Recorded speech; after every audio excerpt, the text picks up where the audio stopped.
Theorem 6.2 में क्या हमें बताया गया है कि एक ट्रायंगल है ABC जिसमें एक लाइन है DE।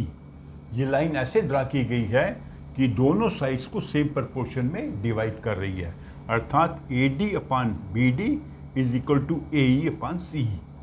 यहाँ पे D पे डिवाइड कर रही है, यहाँ पे E पे कर रही है। तो हमने प्रूव करना है कि ये लाइन BC के पैरेलल है।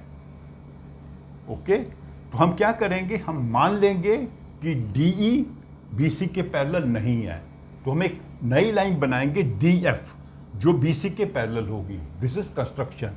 तो बाय कंस्ट्रक्शन चूंकि ये पैरेलल है तो अब थ्योरम 1 को हम यूज करेंगे। थ्योरम 1 में क्या बताया गया है कि अगर ये लाइन इसके पैरेलल है तो ये दोनों साइडों को सेम प्रपोर्शन में डिवाइड करेगी, अर्थात AD upon BD is equal to AF upon FC, क्योंकि बाय कंस्ट्रक्शन ये पैरेलल है। तो अभी दोनों रेशियोज, दोनों इक्वेशंस को आप कंपेयर करोगे तो चूंकि लेफ्ट साइड इक्वल है तो राइट साइड भी इक्वल होंगे।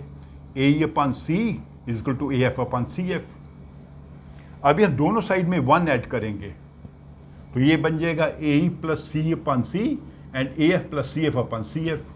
तो ये AE प्लस CE क्या है, इस साइड के दो पार्ट हैं, ये बन गया AC। ये भी इसी साइड के दो पार्ट हैं, तो इसकी जगह हम लिखेंगे AC और यहाँ भी लिखेंगे AC। AC upon C is equal to AC upon CF। ये तभी संभव है जब डिनोमिनेटर भी इक्वल होंगे, क्योंकि न्यूमरेटर इक्वल है तो डिनोमिनेटर भी इक्वल होने चाहिए, तभी रेशियोज भी इक्वल होंगी। That means C is equal to CF। ये जो लाइन है C, ये CF के बराबर है। ये दो पार्ट हैं एक ही लाइन के, तो अर्थात E और F सेम पॉइंट होना चाहिए, तभी ये दोनों पार्ट इक्वल होंगे, नहीं तो इनकी लंबाई अलग होगी।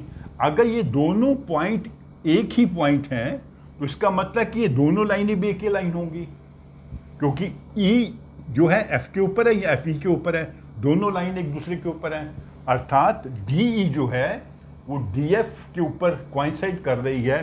DF हमने पैरेलल बनाई थी बाय कंस्ट्रक्शन, इसलिए DE भी BC के पैरेलल होगी, क्योंकि ये दोनों लाइनें कोइंसाइड कर रही हैं।